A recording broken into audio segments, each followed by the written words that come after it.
essentially the appeal is to make sure that the humanitarian aid that's being sent to Uganda and Rwanda actually is used as humanitarian aid and isn't just a blank check for those governments to reinvade the Congo. We're trying to make sure that there's an accountability, that anyone militarily trained by the UK government is not, for example, a member of the CNDP, is not a war criminal, and that this funding, we want to make sure that any bilateral aid between the UK and indeed the West and the United States is not used as a method of attacking the Congo. The appeal is a very good start, but we have to do more. And I'm very glad that we got so many people, so many rabbis, to sign on to this appeal. To end the genocide in the Congo, we need more actions, not more words. Everyone talks about how they'd love to do this, what would take place, but we've seen very little concrete actions. And the key thing that we can do is, first of all, make sure that any bilateral humanitarian assistance is accountable, that's not used for pillage, and indirectly fueling a proxy war between the Congo and its eastern neighbors.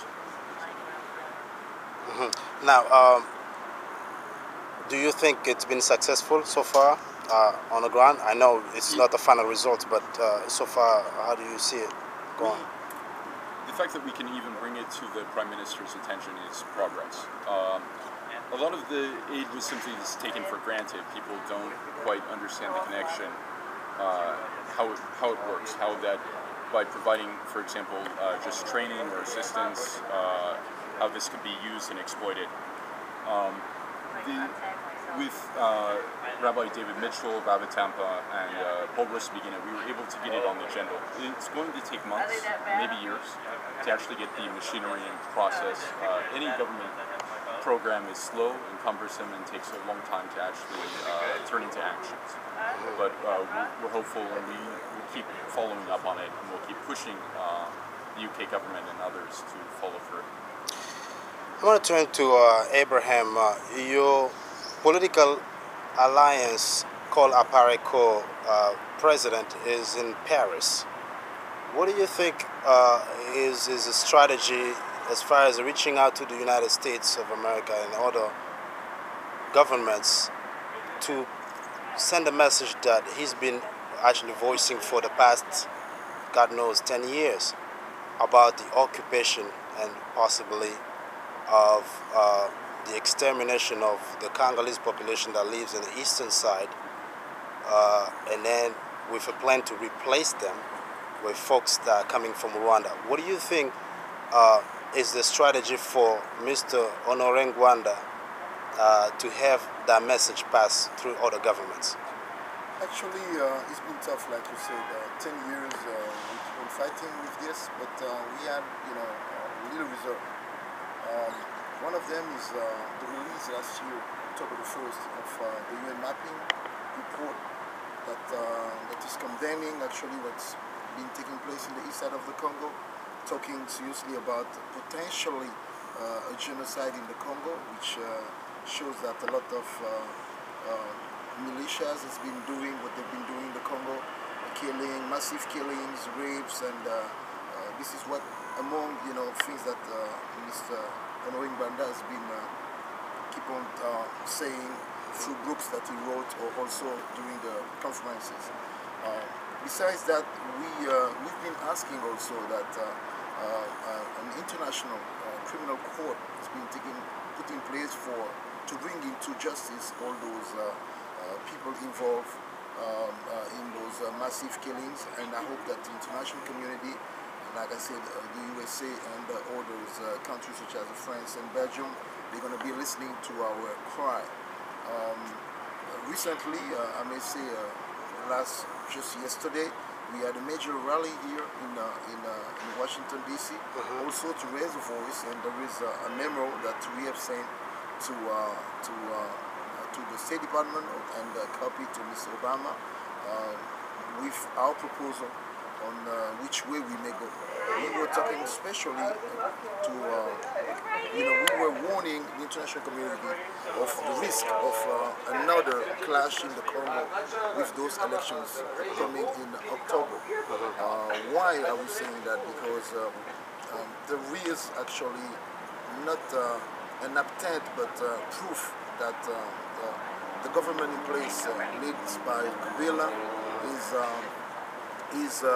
is trying to put on hold actually the elections in the Congo, and everything that should be done, such as the registration of the electors, the kits for those elections, even the foundings are missing, and we don't think that on the date that they may say November 28th, the elections will be taking place in the Congo. And our fear is, since we are going to end up in an illegal situation, what is going to be taking place in the Congo? So Apareco is saying, since the Congo is under occupation, we may sit down and bring into trial all those people involved, such as Kunda Batwari, who is actually in Rwanda. We don't have any news from him. Bosco Tanganda, who's been, there's a mandate from ICC for Bosco Tanganda, but that gentleman is still inside of the Congo. We don't know what he's doing. And seeing also people being killed in the Congo without any serious trial. I'm talking about Mpeye, the activist of human rights, and we try to ask all those big countries, those who want to teach us as a Congolese the democracy, to help us to put the real democracy into the Congo. So we are here just such as a hand to do the job, and that's what the organization is doing all over the places where we are representing, to raise a voice, to reach administrations, to reach the groups such as today the opportunity that we do have with Save the Congo, to help the country, to be in a good shape. Thank you. All right, thank you so much. And last question to Brother Gigi Mpeye. We've been hearing a lot about the Congolese community trying to organize to get their names to be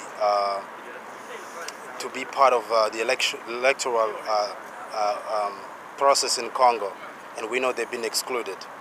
Is that the reason why Apareco won't fight enough to be part of the elections, or is it because Kabila is considered just as an imposter, as a foreigner who is leading the Congo at this time? Well, first of all, as far as the diaspora being part of the elections, we see it as a failure of the current government to organize elections outside the country. We haven't seen any efforts on their part to try to do what it will take to get the Congolese diaspora to enroll and then to vote. We, as a matter of fact, think that it's a deliberated move on their part because they are well aware that in the diaspora, the majority of the Congolese do not agree with what's going on. With respect to Apareco not joining the elections or not having any candidates, it is simply the fact that Apareco is not an opposition to, is not in the opposition. We have to. So it's not a political party? Apareco is an alliance. It's an alliance, okay. It's an alliance of forces. People and organizations. Okay. But on top of that, the difference between the nature of Apareco and the rest of the political parties is that parties are, opposition parties. We are a resistance movement. We do not agree with the whole system in place. We consider that the system we currently have in place has been imposed to the Congolese people by external forces. Therefore, we cannot join elections as long as this will go on. Now, in regard to UDPS with Etienne Tshisekedi, do you have anything to say as far as supporting him or not? We respect UDPS. Till this date, we wonder why they are going to the elections today, because in 2006 they refused to go to the elections. And I believe they say that everything required was not in place for them to go to the elections. Yes, the question is what changed now? What changed now? We believe that the current government is stronger than ever. It's stronger than it was in 2006. Yeah. They are in a position to do more to protect The status quo. the status quo. So that's a move we seriously do not understand. Mr. Eric Miller, you have announced a possible trip to Congo. Yes. What's the meaning of that, as far as the Save the Congo is concerned? Well, part of it is that we're simply going to assist our people on the ground and help out with the elections any way we can. This civil education, help prepare for it, and monitor. Our capacity is not very large. We're not, we're not Human Rights Watch. We're not Amnesty International. We don't have a huge budget, but we feel that it's important that we are there in person for this event. We do have some things in common. First, we're an NGO, so we're not a political party. We don't condone support one candidate or another. But the key thing is to actually just have free and fair elections. That's what we are standing for. We're not going to put our weight behind any individual, but we want to make sure that it is free, fair under these circumstances. Part of our appeal is simply there's not enough funding by the international community. This year, I believe the U.S. has only allocated $5 million towards the elections. Last time around in 2006, they put $80 million out. I mean, the U.S. shouldn't pay for everything, but it should put in a larger share. And so should the UK. What's behind that? Why is that they underfund? They don't want to give money now compared to 2006? Part of it, the Congo, unfortunately, is just not a priority of Washington. Why was it a priority in 2006 and not in 2011?